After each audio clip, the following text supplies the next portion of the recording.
I view my portfolio and my trust and my positions as a chicken on a spit dripping cash. Everything has to generate yield, whether it's a fixed income position or an equity. It has to, the only reason it can be in my world is it's generating capital back to me. Sometimes the calculation itself can reveal a lot. I find 2 dividend stocks and 2 dividend ETFs today and estimate separately the return on investment in a tax-free account for 20 years if I were to invest $10,000 and apply the dividend reinvestment strategy. Johnson & Johnson is the first stock, and it is a well-known dividend aristocrat. From Seeking Alpha, the dividend yield is 2.99%, the growth rate is 6.21%, and the conservative assumption of the expected annual share price appreciation is 10% due to the uncertain stock market in the future. The portfolio is worth $100,044 after 20 years, and the total dividend payments made during that time are $14,529.66. Lowe's is a dividend grower in the consumer stock category, favored by Bill Ackman. 2.03% is the dividend yield, 20.69% is the growth rate, and 15% is the conservative estimate of the annual share price appreciation rate. After 20 years, the portfolio is worth $292,037, and the total dividend payments made during that time are $60,811. SCHD is the first dividend ETF for today and many dividend investors favor it. The estimated dividend yield is 3.76%, the growth rate is 15.56%, and I'm assuming a conservative 10% annual share price appreciation rate. After 20 years, the portfolio is worth $208,398, and the dividend payments made during that time total $85,084. XYLD, a well-known S&P 500 covered call ETF, is the second ETF. According to SA, the dividend yield is 12.02%, the growth rate is conservatively lowered to 7.5%, and the expected annual share price appreciation is estimated as 1% since sometimes the annual price appreciation is negative. The portfolio's worth is $1,148,564 after 20 years, and the total dividend payments made throughout that time are $945,214. The calculations above are only for entertainment purposes and to estimate the return on the investment in a nearly perfect situation. But one thing is for certain, dividend reinvestment is essential if you want to harness the full potential of compound interest. We were very fortunate. I would have blown the chance to buy SCHD, but Charlie said, "Don't be so cheap," basically, and we still got it at a pretty good price.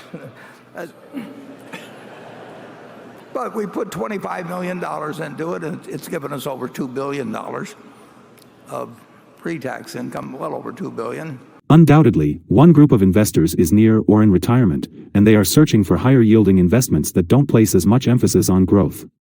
At this stage, investors aren't interested in pursuing growth or other high-risk stocks, especially given how volatile the stock market can be right now.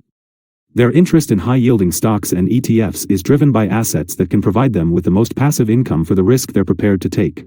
There are also a lot of ordinary dividend investors who want to boost the overall dividend yield of the portfolio. They might hold stocks like Johnson & Johnson and Lowe's in addition to some shares of covered call ETFs like QYLD or XYLD and even some business development companies or REITs. Keep in mind that we never convince you that a high-yielding approach to investing is the best, since there is no such thing as the best way to invest, there is only the best way for you to invest. One that fits your return criteria, as well as your risk tolerance and current financial situation, will be the best way for you. Compared to index funds or dividend growth investments, some may find this kind of investing to be much more addictive. People may choose high-yielding income investments for several reasons, starting with their preference for assets that provide a lot of cash. People may be highly driven to save more and invest more money in assets that give them dependable, high cash flow on a quarterly or monthly basis. This could even encourage them to cut back on their spending and increase their savings in preparation for this sort of investment. The share price of several stocks with higher yields stagnates over time with different volatility. Generally speaking, the share price of many better-yielding assets doesn't fluctuate significantly due to the cushion of dividends. A dividend cut is far worse than a 10% share price decline. If the share price does decline and the fundamentals remain strong, purchasing more shares for less money and increasing the dividend yield could be a good option. If you enjoy investing in real estate, particularly rental properties, Therefore, it's possible you would prefer to invest in stocks and ETFs that essentially perform in the same way. Income investing makes it simpler to predict when you'll be able to stop working a job and start living off of dividends. You can determine how far away from retirement you are by creating a budget for your spending. You may track your dividends payment history to see how close you are to leaving your job. For instance, if you'll need $4,000 in dividends per month to stop working full-time. You'll know you're almost there if you see that your current monthly income is $3,000. If you presently have $937,058 worth of growth stock, can you determine just by looking at that amount whether it will be enough to retire on? What if the market crashes and your portfolio value plummets by 15%, as it happened right now? What should you do if the bear market continues for years and your investments will lose 30% of their value the next year? Can you still retire as planned? If you are a person who likes to have a clear goal in terms of when retirement is within reach, your portfolio will pay you $1,250.53 per month at the current rate. This makes it easier and more motivating for you to pursue the goal with dividends or distributions reinvestment. A 65-year-old who decides to retire and live off their stock portfolio by selling the shares each month to fund the monthly costs is another example of how an individual's stock portfolio without significant cash generating might have a negative influence on the retirement portfolio. Due to the present bear market, recession, and rising inflation, he has to sell more shares each month than the month before to cover his monthly costs.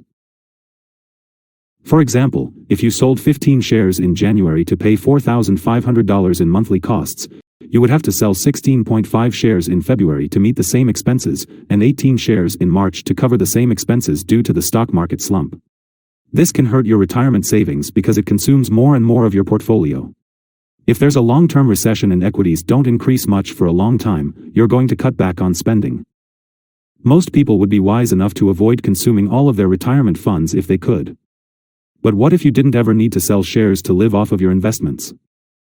Imagine being able to create an income or dividend portfolio that pays you every month or every 3 months. Even if we're in a bear market and the share price keeps dropping, you never have to worry about the share price fluctuating. Even though dividend reductions are a possibility in the event of a severe downturn, having a well-diversified portfolio with various investments, such as REITs, BDCs, covered call ETFs, and so on, will help your portfolio stay sustainable during stormy economic times like the one we're currently experiencing. We appreciate your watching. Please hit the like button below if this video helped you in any way, and don't forget to subscribe to the channel. Thanks again and see you next time.